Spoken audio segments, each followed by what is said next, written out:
Hello friends, आज इस video में हम देखने वाले हैं क्लास 10 का बेसिक मैथ्स, यानी कि बेसिक मैथ्स का जो 24 में आउटसाइड दिल्ली के जो पेपर्स आए थे 1, 2, 3, इसको हम यहाँ पे सॉल्व करने वाले हैं।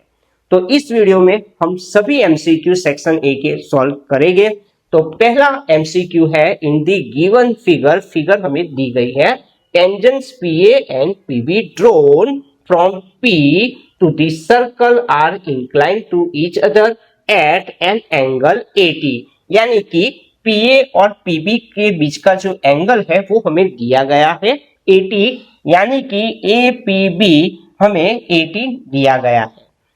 Since the length of the two tangents draw from external points equal, यानी कि जो टेंजेंट्स के दोनों हमारे टेंजेंट्स हैं वो इक्वल है, यानी कि PA is equal to PB, उनकी लेंथ सेम रहती है। उन दोनों के बीच का एंगल हमें 80 दिया गया है। टेंजेंट हमारे इक्वल है, सो PA इक्वल टू आप PB लिख सकते हो, यानी कि PAB is equal to PBA हो जाएगा। Angle PAB is equal to angle PBA। अब हम जानते हैं कि सभी एंगल का सम 180 होता है। सो इन ट्रायंगल PAB की बात करता हूं तो APB यानी कि इसकी बात करेंगे, PBA B आ जाएगा और PAB, इन सभी का सम हमें 180 मिलने वाला है। अब जो हमारे पास वैल्यू है वो हमें यहाँ पे रखनी होगी।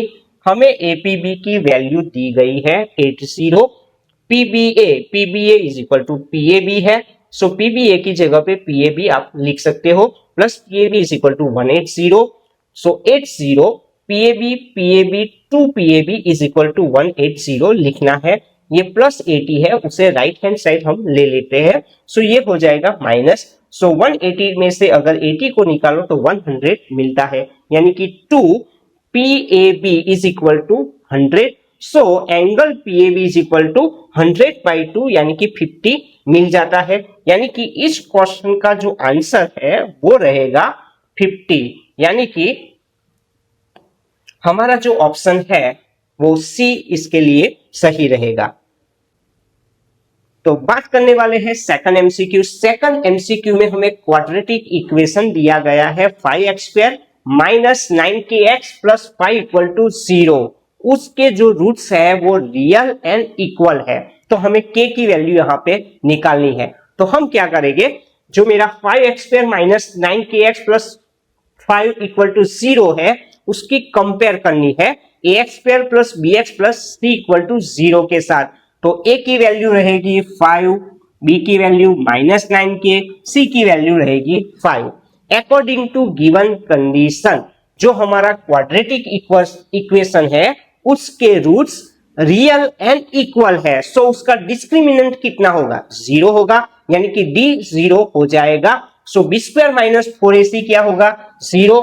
उसमें b की वैल्यू माइनस 9k रखो, a की 5 रखो, c की 5 रखो, माइनस 9k का स्क्वायर 81k² हो जाएगा। 4, 5, 5 का मल्टीप्लाई 100 हो जाएगा, सो 81k² इक्वल टू आप 100 लिख सकते हो। सो k² क्या लिख सकते हो, 100/81। सो k इज इक्वल टू क्या हो जाएगा, प्लस माइनस 10/9, यानी कि इस एमसीक्यू का जो आंसर है वो डी ऑप्शन रहेगा, प्लस माइनस 10/9। अब बात करनी है नेक्स्ट एमसीक्यू की। तो नेक्स्ट एमसीक्यू नंबर 3, हमें 2 पॉइंट्स दिए गए हैं और उन दोनों के बीच का डिस्टेंस निकालना है। पहला पॉइंट है मेरा a -15 लेट x1 y1, दूसरा पॉइंट b है 6 - 2 late x2 y2। Using distance formula, हमारा जो डिस्टेंस फॉर्मूला है वो x2 minus x1² plus y2 minus y1², और उसका पूरा रूट हमें निकालना है। तो हम क्या करेंगे, x2 की वैल्यू 6 लेंगे, x1 की वैल्यू -1 लेंगे, तो x2 की जगह पे 6, x1 की जगह पे -1 आपको रखना है। y2 की वैल्यू लेनी है, तो y2 की वैल्यू मेरी -2 है, y1 की वैल्यू मेरी 5 है, वो यहाँ पे मैंने रख दी है। सो 6 माइनस माइनस प्लस 1 रहेगा, -2 -5 रहेगा, 6 + 1 7², -2 -5 -7², 7 का स्क्वायर 49 हो जाएगा, -7 का स्क्वायर 49 रहता है, 49 प्लस 49 करने से 98 मिल जाएगा, यानी कि अंडर रूट 98 आप लिख सकते हो। 98 का रूट नहीं निकलेगा, सो आपको यहाँ पे फैक्टर निकालना होगा। 98 का फैक्टर है मेरा 49 इंटू 2। 49 का रूट अब निकल जाएगा, 49 का रूट रहेगा 7, लेकिन 2 का रूट निकलेगा नहीं, सो आपका आंसर रहेगा 7 रूट 2, यानी कि इस एमसीक्यू का आंसर रहेगा सी 7 रूट 2। नेक्स्ट एमसीक्यू नंबर 4, हमें एक क्वाड्रेटिक पॉलिनोमियल दिया गया है, उसका जीरोस है 3n-2, तो हमें वो क्वाड्रेटिक पॉलिनोमियल कौन सा होगा वो निकालना है। तो बहुत इजी एमसीक्यू है, मुझे अल्फा दिया गया है 3 और बीटा दिया गया है -2, यानी कि ये हमारे जीरोस है। Let alpha is equal to 3 and beta is equal to -2, so required quadratic polynomial कौन सा होगा, तो उसके लिए ये फॉर्मूला आपको याद रखना है, x² minus alpha plus beta, यानी कि sum of the zeros into x plus product of the zeros, यानी कि अल्फा बीटा। अल्फा हमें 3 दिया है, beta -2, alpha 3 beta -2, so x² minus 1x plus minus minus 3 2 जा 6, यानी कि x² माइनस x माइनस 6, ये ऑप्शन इस क्वेश्चन का आंसर रहेगा। अब बात करते हैं MCQ number 5, the line represented by linear equation x equal to a and y is equal to b are. तो ये बहुत सही एमसीक्यू है, x की वैल्यू a दी गई है, y की वैल्यू b है, यानी कि x कोऑर्डिनेट कौन सा होगा a, y कोऑर्डिनेट कौन सा होगा b, यानी कि वो इंटरसेक्टिंग करेगी एट a b के आगे, यानी कि a ऑप्शन इसका सही है। The graph of x equal to a is parallel to y axis and graph of y equal to b is parallel to x axis. So ये lines जो है वो a b आगे इंटरसेक्ट करेगी, यानी कि आपका ऑप्शन ए सही है। नेक्स्ट एमसीक्यू नंबर 6, हमें एक फिगर दी गई है, उस फिगर के रिलेटेड ये क्वेश्चंस है। इसमें AD की वैल्यू हमें 2.8 सेंटीमीटर दी गई है, BD की वैल्यू 2.1 सेंटीमीटर दी गई है, AEX है और EC 4.8 सेंटीमीटर है, X की वैल्यू निकालनी है। तो बेसिक प्रोपोर्शनलिटी थ्योरम पर हमें यूज करना है, AD upon BD AE upon EC, इसके अंदर हम वैल्यू रखने वाले हैं। AD की वैल्यू 2.8 दी गई है, BD की 2.1, AE की वैल्यू यानी कि x हमें निकालना है, CE की वैल्यू 4.8 आपको रखनी है। सो AE इज इक्वल टू 2.8 का 4.8 के साथ मल्टीप्लाई करेंगे अपॉन 2.1 लिखना है। यहाँ पे हम पॉइंट को निकालने वाले हैं, सो 28 48 21 इंटू आप 10 लिखना पड़ेगा, क्योंकि ये पॉइंट को अगर कट कर दूं तो 28 अपॉन 21 ये तो सही है, लेकिन ये 4.8 है तो 48 अपॉन 10 आपको लिखना पड़ता है। अब 28 का जो फैक्टर है वो 7 4 जा हो जाएगा, यहाँ 48 का 16 3 जा, 21 का 7 3 जा और 10 को मैंने रहने दिया है। सो इधर 7 7 में कट कर देता हूँ, 3 3 कट कर देता हूँ, 16 4 जा 64 हो जाएगा अपॉन 10, यानी कि 64 अपॉन 10 क्या होगा 66.4 सेंटीमीटर, यानी कि इस क्वेश्चन का आंसर रहेगा सी 6.4 सेंटीमीटर। नेक्स्ट एमसीक्यू है 7, in right angle triangle ABC angle A 90 degree का है, AB is equal to AC दिया गया है और साइन C की वैल्यू निकालनी है। तो आप देख सकते हो ये 90 का एंगल है, तो ये दोनों सेम होंगे, क्यों कि AB इज इक्वल टू क्या दिया गया है AC, अगर AB is equal to AC है तो ABC ACB एंगल सेम होगा, यानी कि ये दो एंगल मेरे सेम है। अगर ये 90 का है तो ये दोनों का सम 90 ही होगा, तो ये हो गया 45 डिग्री और ये भी हो गया 45 डिग्री। हमें निकालना क्या है साइन C, तो साइन C की वैल्यू क्या है मेरी 45 है, सो आप sine C equal to sine 45 लिख सकते हो। साइन 45 की वैल्यू है 1/√2, तो ये इस एमसीक्यू का आंसर रहेगा। नेक्स्ट एमसीक्यू 8 नंबर का एमसीक्यू है, अ डाई इज थ्रोन वंस, और डाई इज थ्रो वंस, यानी कि एक डाई है उसे एक बार उछाला गया है, यानी कि S 1 2 3 4 5 6 आप लिख सकते हो। Number of all possible outcomes की बात करूं तो वो 6 रहेंगे, सो नंबर ऑफ S 6। हमें जो इवेंट्स दी गई है उसकी बात करूं तो getting a number less than 6, यानी कि 6 से कम नंबर हमें लिखने हैं। तो कौन से लिखेंगे आप? 1 2 3 4 और 5, यानी कि 1 2 3 4 5 आपको लिखने हैं। सो फेवरेबल आउटकम्स कितने होंगे? 5 होंगे, यानी कि नंबर ऑफ ही 5 रहेंगे। सो हमारी जो इवेंट है उसकी प्रोबेबिलिटी रहेगी number of E upon number of S. तो नंबर ऑफ ई कितने हैं? फेवरेबल आउटकम्स कितने हैं? 5 है, और टोटल पॉसिबल आउटकम्स कितने हैं? 6, यानी कि 5 अपॉन 6 इस क्वेश्चन का आंसर रहता है। एमसीक्यू नंबर 9 की बात करने वाले हैं। MCQ number 9,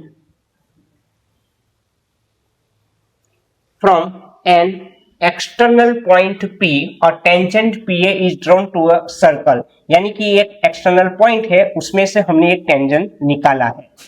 the number of tangent through P parallel to PA, यानी कि P में से पास होता हुआ दूसरा एक टेंजेंट लेना है और वो PA को पैरेलल हो, तो वो तो पॉसिबल ही नहीं है।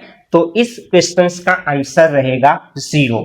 फिर से बोलता हूं, P में से पास होता जो टेंजेंट है वो सर्कल को A पे टच करता है, तो दूसरा कोई हम टेंजेंट लेते हैं जो PA से पैरेलल हो, वो पॉसिबल नहीं है। सो इस क्वेश्चन का आंसर रहेगा D 0। Next MCQ number 10, volume of sphere हमें दिया गया है और रेडियस निकालना है। बहुत इजी एमसीक्यू है। वॉल्यूम ऑफ स्फीयर कितना है? 11/21 सेंटीमीटर क्यूब, ये हमें दिया गया है। लेकिन वॉल्यूम ऑफ स्फीयर का जो फॉर्मूला है 4/3 पाई आर क्यूब आपको लिखना है इक्वल टू 11/21। यहाँ पे पाई की वैल्यू है मेरी 22/7, r cube is equal to 11/21। So r cube कितना होगा? 11/21 मल्टीप्लाई, यानी कि इसकी साइड चेंज करो, 4/3 का 3/4 हो गया, 22/7 का 7/22 आपको लिखना है। यहाँ पे हमने फैक्टर निकाले हैं। 21 का 3 7 लिखा है, 22 का 11 2 लिखा है। अब देख लीजिए कौन से यहाँ पे फैक्टर को हम निकाल देने वाले हैं। तो आप देख सकते हो यहाँ पे 7 7 और 11 11 कट हो जाता है, 3 3 कट हो जाता है। सो ऊपर तो 1 रहेगा, 4 2 जा 8 रहेगा। सो 1/8 क्या लिख सकते हो आप? 1/2 का क्यूब, और ये क्यूब निकाल देने से आर रेडियस मुझे 1/2 मिल जाता है, यानी कि यहाँ पे स्फीयर की रेडियस हमें कितनी मिलती है? 1/2 सेंटीमीटर। अब बात करने वाले हैं 11 नंबर के एमसीक्यू में। तो 11 नंबर का एमसीक्यू में हमें एक कर्व दिया गया है और उसके जीरोस कितने होंगे। तो आपको पहले भी मैंने बताया है कि जो मेरा कर्व है वो एक्स एक्सिस में 2 कट्स लेता है, एक्स एक्सिस में 2 पॉइंट्स के आगे कट लेता है, यानी कि इसके जीरो कितने होंगे? 2। तो इस एमसीक्यू का आंसर 2 रहेगा। एमसीक्यू नंबर 12 की बात करने वाले हैं। एमसीक्यू नंबर 12 में हमें एक फिगर दी गई है, तो इस फिगर अकॉर्डिंग बात कर लेते हैं। तो यहाँ पे एक लार्जर और एक स्मॉलर सर्कल दिए गए हैं, क्योंकि ये कॉन्सेंट्रिक सर्कल है। तो जो मेरा लार्जर सर्कल है उसका रेडियस 5 सेंटीमीटर दिया गया है, स्मॉलर सर्कल है उसका रेडियस 3 सेंटीमीटर दिया गया है, और जो एंगल पड़ता है वो हमें दिया गया है, ये एंगल दिया गया है 60 डिग्री। तो जो ये शेडेड एरिया है वो हमें निकालना है। तो हम क्या करेंगे, जो हमारा सेक्टर है उसकी बात कर लेता हूं। तो सेक्टर OAB उसका एरिया निकालूंगा, उसमें से सेक्टर OCD का एरिया निकाल देना है। पहले OAB जो सेक्टर है उसका हम एरिया निकालने वाले हैं। तो उसका जो फॉर्मूला है θ/360 पाई r1² लिखो, और एरिया ऑफ सेक्टर OCD का फॉर्मूला θ/360 पाई r2² लिखो। तो अब कॉमन ले लेते हैं, θ/360 पाई कॉमन ले लेते हैं। सो बचेगा क्या? r1² minus r2²। इसमें हमें r1 r2 और थीटा की वैल्यू रखनी है। बहुत ही इजी ये कैलकुलेशन है। तो आप देख सकते हो theta upon 360 into pi, R1 की वैल्यू मेरी 5 है, R2 की 3 है। जो लार्जर सर्कल है उसकी रेडियस मैंने 5 ली है और स्मॉलर सर्कल की रेडियस मैंने 3 ली है। 5 का स्क्वायर 25, 3 का 9 हो जाएगा, ये हो गया 16। So theta upon 360 into pi into 16 आपको लिखना है। थीटा की वैल्यू हमें दी गई है 60 इंटू पाई इंटू 16। अब ये 16 इंटू 6 360 हो जाता है। सो 1/6 इंटू पाई इंटू 16 आपको लिखना पड़ेगा। इधर 6 का हमने फैक्टर निकाला है 3 2 जा इंटू पाई, इसका फैक्टर निकाला है 8 2 जा, सो 2 2 कट हो गया। 8 पाई अपॉन 3 सेंटीमीटर स्क्वायर जो शेडेड एरिया है वो हमें मिल जाता है। तो ये हमारा आंसर रहेगा 8 pi upon 3 centimetre square. Next MCQ है 13 नंबर का एमसीक्यू। ये है प्रोबेबिलिटी स्टैटिस्टिक में से पूछा गया है। हमें मीन और मीडियन दिया गया है। मीन x बार 10 दिया गया है, मीडियन m 11 दिया गया है। मोड निकालना है तो मोड मीन मीडियन का जो रिलेशन है वो फॉर्मूला आपको यूज करना है, यानी कि z equal to 3m minus 2x bar आपको रखना है। m की वैल्यू मेरी 11 है, x बार की वैल्यू मेरी 10 है। सो 11 3 33, 10 इंटू 2 20, सो 13 हमें आंसर मिलता है, यानी कि इस क्वेश्चन का आंसर रहेगा डी 13। नेक्स्ट एमसीक्यू है हमारा 14 नंबर का एमसीक्यू। तो 14 नंबर का एमसीक्यू है, उसमें कहा गया है two fair coins are tossed together, यानी कि हमारा जो एक्सपेरिमेंट है उस हिसाब से टू कॉइन्स टॉस टुगेदर, यानी कि आप S equal to H T cross H T लिख सकते हो, यानी कि टोटल पॉसिबल आउटकम्स की बात करूं तो H H, H T, T H, T T हो सकते हैं, यानी कि पॉसिबल आउटकम्स कितने हो गए 4। अब हमें जो हमारा इवेंट है उसमें कहा गया है गेटिंग टू हेड। तो गेटिंग टू हेड यानी कि 1 एलिमेंट्स हमें यहाँ पे मिल जाता है। So number of favourable outcomes कितने होंगे 1, यानी कि हमारी जो प्रोबेबिलिटी है वो number of E upon number of S लिखने से मिलती है। ये हमारे फेवरेबल आउटकम्स है, ये हमारे टोटल आउटकम्स है। तो फेवरेबल आउटकम्स कितने हैं 1, टोटल आउटकम्स कितने हैं 4, यानी कि इस क्वेश्चन का आंसर रहेगा 1/4। नेक्स्ट एमसीक्यू की बात करें तो 15 नंबर का एमसीक्यू में cos a 1/2 दिया गया है और tan a की वैल्यू निकालनी है। cos a 1/2, तो cos की वैल्यू 1/2 कौन से एंगल पे होगी 60 एंगल पे होगी। So cos a is equal to cos 60 आप लिख सकते हो, यानी कि a की वैल्यू 60 होगी। मुझे निकालना क्या है tan a, तो tan a में a की वैल्यू 60 जो हमने निकाली है वो रख देते हैं। सो tan 60 की वैल्यू कौन सी हो जाएगी √3। सो इस क्वेश्चन का आंसर रहेगा B option √3। MCQ number 16, from a solid cube of solid side 14 centimetre, यानी कि जो हमारा क्यूब है उसकी साइड 14 सेंटीमीटर हमें दी गई है। स्फीयर की बात की गई है और उसका डायामीटर, यानी कि स्फीयर का जो डायामीटर है वो साइड ऑफ क्यूब हो जाएगा, तो वो 14 सेंटीमीटर रहता है। और हमें निकालना क्या है रेडियस। डायामीटर हमें दिया गया है 14 सेंटीमीटर और रेडियस निकालना है, तो radius equal to diameter upon 2, यानी कि 14/2 7 सेंटीमीटर, यानी कि इस क्वेश्चन का आंसर रहेगा 7 सेंटीमीटर, यानी कि ए ऑप्शन इसका सही है। अब बात कर लेते हैं 17 नंबर का एमसीक्यू। 17 नंबर का जो एमसीक्यू है उसमें n टर्म्स हमें दी गई है, यानी कि an दिया गया है 5n-1, कॉमन डिफरेंस निकालना है। बहुत इजी एमसीक्यू है।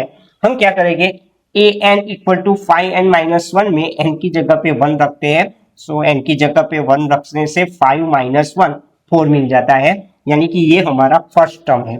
अब सेकंड टर्म निकालेंगे। So a2 is equal to 5 into 2 -1, 5 2 10-1 9, यानी कि मेरा फर्स्ट टर्म 4 है, सेकंड टर्म कौन सा आया 9 आया। तो कॉमन डिफरेंस निकालने के लिए क्या करेंगे सेकंड टर्म में से फर्स्ट टर्म को निकाल देंगे, यानी कि सेकंड टर्म मेरा कौन सा है 9, फर्स्ट टर्म कौन सा है 4, 9 में से 4 को निकाला जाएगा तो कितना बचेगा 5, यानी कि कॉमन डिफरेंस कितना रहेगा 5। ये एमसीक्यू का आंसर है। एमसीक्यू नंबर 18 की बात करने वाले हैं। 18 वाला एमसीक्यू बहुत इजी एमसीक्यू पूछा गया था। उसमें हमें सिग्मा एफआई एक्सआई दिया गया है 132 प्लस 5p, सिग्मा एफआई 20 दिया गया है और साथ ही हमें मीन 8.1 दिया गया है, यानी कि मीन की फॉर्मूला आपको यूज करनी है। Mean x bar equal to sigma f i x i upon sigma f i आप लिख दीजिए।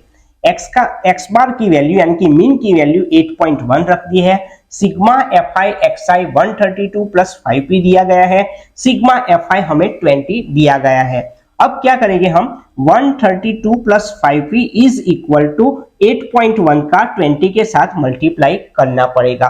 तो हम क्या करेंगे, इधर ये 20 तो है, 8.1 यानी कि आप 81 अपॉन 10 लिख सकते हो। 10 कट कर दो, 81 मल्टीप्लाई बाई 2 यानी कि 162 आपको मिल जाता है। सो 5p इज इक्वल टू 162, ये प्लस है, साइड चेंज कर दो, माइनस हो जाएगा। सो 5p इज इक्वल टू 162 में से 132 को निकाला जाए तो 30 बचता है, यानी कि p is equal to 30 upon 5 आपको लिखना पड़ेगा। सो 5 6 30 रहेगा, यानी कि p की वैल्यू 6 रहेगी, यानी कि बी ऑप्शन इस एमसीक्यू का आंसर रहता है।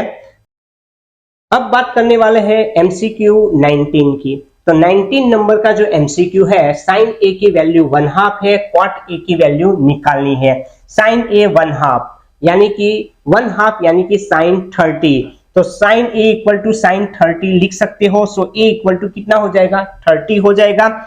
हमें कॉट ए की वैल्यू निकालनी है। सो ए की वैल्यू मेरी 30 है, कॉट 30 का वैल्यू कितना होगा, √3, यानी कि इस एमसीक्यू का आंसर रहेगा option C √3। Next MCQ 20 number का एमसीक्यू, उसमें हमें एक एपी दी गई है और उसका 30 टर्म हमें निकालना है। तो हम क्या करेंगे, हमें जो एपी दी गई है उसमें फर्स्ट टर्म को लिख देते हैं, कॉमन डिफरेंस निकाल देते हैं, यानी कि ये मेरा फर्स्ट टर्म है -3। कॉमन डिफरेंस निकालने के लिए सेकंड टर्म में से फर्स्ट टर्म को निकाल देता हूं। सेकंड टर्म है मेरा -7, फर्स्ट टर्म है मेरा -3, यानी कि -7 में से -3 को निकालना है, माइनस माइनस प्लस हो जाएगा, -7 + 3 यानी कि -4, वो हमारा कॉमन डिफरेंस रहेगा। अब an equal to a plus n-1d वाला फॉर्मूला हमें यूज करना पड़ेगा। n terms is equal to a plus n-1d। यहाँ पे n की वैल्यू मेरी 30 है, सो n की जगह पे 30 लिखना पड़ेगा। n की जगह पे 30 - 1 29d हो जाएगा। a फर्स्ट टर्म -3 लिखो, d हमने -4 निकाला है, सो -3 प्लस माइनस माइनस लिखो, 29 × 4 116 रहेगा। सो -3 - 116 क्या होगा, -119, यानी कि ऑप्शन सी इसका आंसर रहेगा। नेक्स्ट एमसीक्यू है हमारा 21 नंबर का एमसीक्यू। 21 एमसीक्यू में हमें क्वाड्रेटिक पॉलिनोमियल के जीरोस दिए गए हैं और हमें क्वाड्रेटिक पॉलिनोमियल निकालना है। तो हम क्या करेंगे, हमें जो जीरोस दिए गए हैं उसे अल्फा और बीटा फॉर्म में ले लेते हैं। तो मेरा जो अल्फा है वो -8 है, बीटा 3 है, और क्वाड्रेटिक जो पॉलिनोमियल निकालना है उसके लिए आपको ये फॉर्मूला याद रखना है, x² minus sum of the zeros यानी कि alpha plus beta into x plus product of the zeros यानी कि अल्फा बीटा। यहाँ पे अल्फा हमें -8 दिया है, बीटा 3 दिया है। अल्फा की वैल्यू -8, बीटा की 3 रहेगी, यानी कि -8 + 3 -5 लिखो, -8 × 3 -24 लिखो, माइनस माइनस प्लस हो जाएगा। सो x² + 5x -24, यानी कि आपका ऑप्शन डी वो आंसर रहेगा। नेक्स्ट एमसीक्यू की बात कर लेते हैं 22 नंबर के एमसीक्यू। तो 22 नंबर का जो एमसीक्यू है उसमें हमें 2 पॉइंट्स दिए गए हैं और उन दोनों के बीच का हमें डिस्टेंस निकालना है। तो हम क्या करेंगे, हमारा जो फर्स्ट पॉइंट है 5 माइनस 4 लेट x1 y1, दूसरा पॉइंट मेरा 4 minus 5 let x2 y2। Distance formula use करने वाले हैं तो उसका पहले फॉर्मूला लिख दिया है मैंने, x2 minus x1 square plus y2 minus y1 square, उसका हम रूट निकालने वाले हैं। x2 की वैल्यू मेरी 4 है, x1 की वैल्यू मेरी 5 है, y2 की वैल्यू माइनस 5 रखी है, y1 की माइनस 4 है। सो 4 माइनस 5 लिखो, माइनस 5 माइनस माइनस प्लस 4 लिखो, 4 में से 5 को निकालो, माइनस 1 रहेगा, माइनस 5 प्लस 4 वो भी माइनस 1 रहेगा, माइनस 1 का स्क्वायर 1, माइनस स्क्वायर का 1 1, माइनस 1 का स्क्वायर 1 रहेगा, सो 1 प्लस 1 2 हो जाएगा, यानी कि अंडर रूट 2 यूनिट्स वो हमारा डिस्टेंस होगा, यानी कि ए ऑप्शन सही है। नेक्स्ट एमसीक्यू की बात करने वाले हैं। 23 नंबर के एमसीक्यू में हमें एपी के लिए ए ट्वाइस दिया गया है, S10 335 दिया गया है, तो हम Sn की पहले फॉर्मूला रख देते हैं। Sn की मेरी फॉर्मूला है n/2 ब्रैकेट में 2a प्लस n-1d। हमें यहाँ पे n10 दिया गया है, n की जगह पे आपको 10 रखना है, a हमें दिया गया है ट्वाइस n की जगह पे 10 और d यहां से हम निकाल लेंगे। S10 हमें दिया गया है 335, 10/2 5 रहेगा, 2 2 जा 4 रहेगा, 10 में से 1 को निकालू, 9d आपको लिखना है। So 335 upon 5 is equal to 4 plus 9d रहता है। 335 अपॉन 5 करने से 67 आपको मिल जाता है। सो 4 प्लस 9d, ये 4 है, उसकी साइड चेंज करूं वो माइनस हो गया, 67 में से 4 को निकाला जाए तो 63 रहेगा, 63 is equal to 9d। So d equal to 63 upon 9, 9 7 जा 63, यानी कि कॉमन डिफरेंस मेरा 7 रहता है। अब हमें क्या निकालना है, n टर्म्स निकालना है, तो n टर्म्स का फॉर्मूला आपको लिखना पड़ेगा। n टर्म्स का मेरा फॉर्मूला है Tn a प्लस n-1d। यहां पे आप an भी लिख सकते हो, Tn भी लिख सकते हो, चलेगा। सो n की जगह पे मैंने 10 रख दिया है, a प्लस 10-1 9d रहेगा। a की वैल्यू मेरी कितनी है, 2 है, d की वैल्यू कितनी है, 7 है, 9 इंटू 7 63, 63 में 2 को अगर ऐड किया जाए तो 65 मिल जाता है, यानी कि 10 टर्म्स हमें कितना मिला, 65, यानी कि ये हमारा आंसर रहेगा। नेक्स्ट एमसीक्यू है 24 नंबर का 24 नंबर का एमसीक्यू। 24 नंबर का एमसीक्यू में हमें जीरोस दिए गए हैं, 2 जीरोस दिए गए हैं, +√5 एंड -√5, और वो क्वाड्रेटिक पॉलिनोमियल कौन सा होगा। तो हम क्या करेंगे, alpha let alpha is equal to √5 and beta is equal to -√5। So required equation of quadratic polynomial का जो फॉर्म है वो मैंने लिखा है x² minus sum of the zeros into x plus product of the zeros. यहाँ पे alpha √5 लिखो, बीटा -√5 लिखो, अल्फा √5 बीटा -√5 आपको रखना है। सो x² ये 0 हो गया, 0x, √5 इंटू -√5 तो -5 हो गया। सो x² -5 मिलता है, लेकिन हमारा जो ऑप्शन है उसमें कहीं भी x² -5 नहीं है, लेकिन x² -5 इंटू 4 है, तो वो हमारा आंसर रहेगा, यानी कि ऑप्शन सी मैच होता है, तो वो हमारा आंसर रहेगा। नेक्स्ट एमसीक्यू है 25। If the distance of the point pxy from 1 0 and 0 1 are equal, हमें पॉइंट्स pxy दिया गया है। सो pxy हमें यहाँ लिख देते हैं। हमें जो पॉइंट्स दिए गए हैं वो 1 0 है, let a 1 0 called x1 y1 and b हमें दिया गया है 0 1 कॉल्ड x2 y2। अब हमें कंडीशन भी दी गई है कि pa इक्वल टू pb, यानी कि p का a के साथ डिस्टेंस p का b के साथ डिस्टेंस इक्वल है, वो हमें दिया गया है। सो आप pa इक्वल टू pb लिख सकते हो। सो pa² इक्वल टू pb² हमने कर दिया है। तो यहां भी हम यूजिंग डिस्टेंस फॉर्मूला, यानी कि डिस्टेंस फॉर्मूला यूज करने वाले हैं, लेकिन यह स्क्वायर करने से हम रूट नहीं लिखने वाले, यानी कि रूट लिखने की कोई जरूरत नहीं है। अब P और A के बीच का डिस्टेंस की बात कर लेता हूं, तो तो x माइनस 1 उसका स्क्वायर करना पड़ेगा, y माइनस 0 उसका स्क्वायर करना पड़ेगा, यानी कि x2 minus x1 square y2 minus y1 square, वो हमने डिस्टेंस फॉर्मूला यूज कर लिया है। फिर से बोलता हूं, x माइनस 1 स्क्वायर करो, y माइनस 0 स्क्वायर करो, उसी हिसाब से पीबी का करते हैं। सो x माइनस 0 का स्क्वायर, y माइनस 1 का स्क्वायर आपको लिखना है। x माइनस 1 का स्क्वायर क्या होगा, x स्क्वायर माइनस 2 1 जा 2x, 1 का स्क्वायर 1 रहेगा, y माइनस 0 का स्क्वायर y स्क्वायर रहेगा, x माइनस 0 का स्क्वायर x स्क्वायर रहेगा, y का स्क्वायर माइनस 2 1 जा 2y, 1 का स्क्वायर 1 रहता है। यहाँ पे x स्क्वायर y स्क्वायर आपको निकाल देना है, साथ ही में 1 को भी निकाल देना है। So minus 2x equal to minus 2 रहेगा, माइनस 2 को हम निकाल दे तो क्या रहेगा, x इक्वल टू y, यानी कि x equal to y, D option आपका आंसर रहता है। सो 25 में हमें डी ऑप्शन मिल जाता है। नेक्स्ट है 26 नंबर का एमसीक्यू। 26 नंबर के एमसीक्यू में हमें cos थीटा की वैल्यू दी गई है। cos थीटा की वैल्यू में को ध्यान में रख के हमें tan थीटा की वैल्यू यहाँ निकालनी है। cos थीटा की मेरी वैल्यू है 1/√2, यानी कि cos theta is equal to आप cos 45 लिख सकते हो। cos 45 means 1/√2। सो यहाँ पे थीटा इज इक्वल टू 45 हो जाएगा। हमें tan थीटा की वैल्यू निकालनी है। सो थीटा मेरे पास 45 आया है। सो tan 45 की वैल्यू कितनी रहेगी, 1 रहेगी, यानी कि आपका ऑप्शन सी इसका आंसर रहेगा।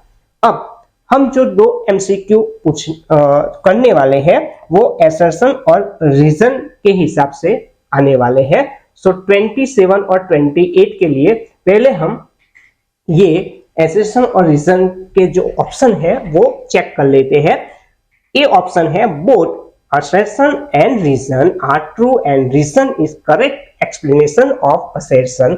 B ऑप्शन है both assertion and reason are true but reason is not correct explanation of assertion. C option है assertion अगर true है तो reason false है।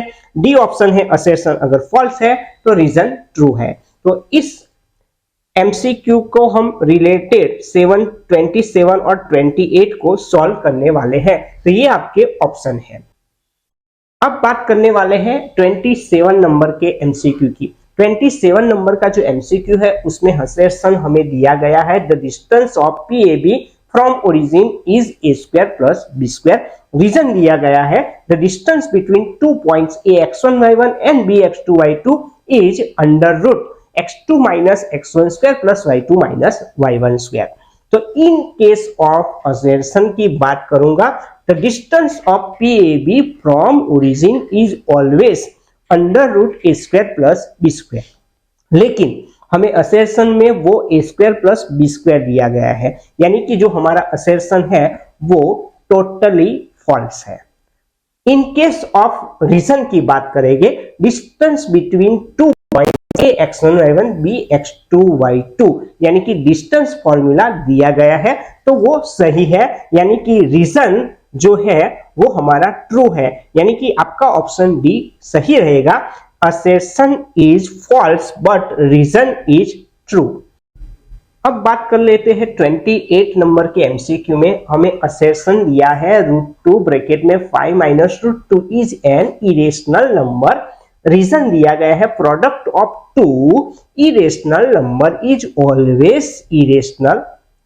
तो इन केस ऑफ असर्शन की बात कर लेता हूं, √2 ब्रैकेट में 5 माइनस √2 है, सो ये हो गया 5 √2 2 हो जाएगा। तो ये इरेशनल नंबर रेशनल नंबर है तो उनका सबट्रैक्ट ऑलवेज इरेशनल नंबर रहता है। तो हमारा जो असर्शन है वो ट्रू है। अब बात करते हैं हमारे रीजन की। तो हमें रीजन में कुछ इस तरह से दिया गया है कि product of two irrational number is always irrational number. तो भाई ये तो सही नहीं है, क्योंकि product of two irrational number is always an irrational number, it is not necessary, यानी कि ये सही नहीं है। सो हमारा जो रीजन है वो फॉल्स है, यानी कि असर्शन ट्रू है और रीजन फॉल्स है, यानी कि आपका ऑप्शन सी वो करेक्ट रहेगा। तो स्टूडेंट्स ये था 24 का आउटसाइड जो दिल्ली के जो पेपर सेट थे 1, 2, 3 उसका सेक्शन ए का पूरा सॉल्यूशन। अगर आपको ये वीडियो पसंद आया है तो इसे लाइक कर दीजिए, अपने दोस्तों के साथ, रिलेटिव के साथ शेयर कर दीजिए और हमारी चैनल को सब्सक्राइब कीजिए।